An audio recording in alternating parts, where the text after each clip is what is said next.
Efa manakaiky tokoa ny fialan-tsasatra lehibe maro amin'ny tanora nefa ny mitady zavatra atao rehefa vanim-potoanan'ny fialan-tsasatra tsy vitsy ihany koa anefa ireo te hanaraka fiofanana arak'asa manolotra fampiofanana arak'asa mahakasika ny taovolo sy ny endrika amam-bika ho an'ireo izay liana amin'izany ny etsy amin'ny CFPC Mendrika etsy 67 hectares. Manomboka amin'ity volana ity dia manome tolotra miavaka eo amin'ny lafin'ny fiofanana momba ny coiffure na ny taovolo sy ny estetika na ny fikojakojana ny endrika amam-bika ny CFPC Mendrika 67 hectares.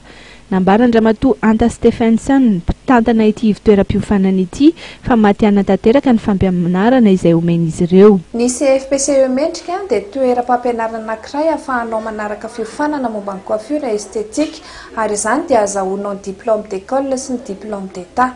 Ny saram-pianarana dia azonao alotsy kelikely ary mirary dia mirary tokoa ary ny mampiavaka ny CFPC Mendrika dia eo amin'ny fomba fampitana ny fampianarana. Ny fitaovana izay ampiasainao ato dia antonon'ny sekoly manontolo. Ny mpampianatra dia matihanina tokoa ary ny ora dia misy isafidianana amin'izay mampalalaka anao. Ny fisoratana anarana dia misokatra isan'andro. Nilaza ihany koa ireo mpianatra ao amin'izy ireo fa afa-po tanteraka amin'ny fampianarana izay omena azy ireo. Mianatra tato aho niditra kelikely vitsy fotoana vitsy monja dia efa nahay zavatra maro. Za zany nianatra momba ny taovolo nidirako tato nefa no nianatra elaela kely dia nahita fa misy fampianarana estetika dia mbola ny fianarana estetika.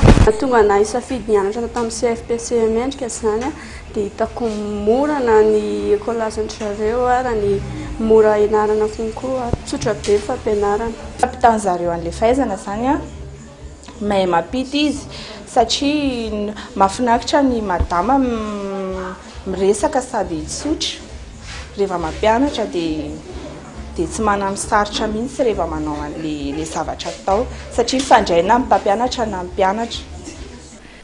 Raha nambaran'ny tompon'andraikitra dia ny 9 Jiona ny fidirana ho an'ny fianarana taovolo ary ny 10 Jiona kosa ho an'ny estetika.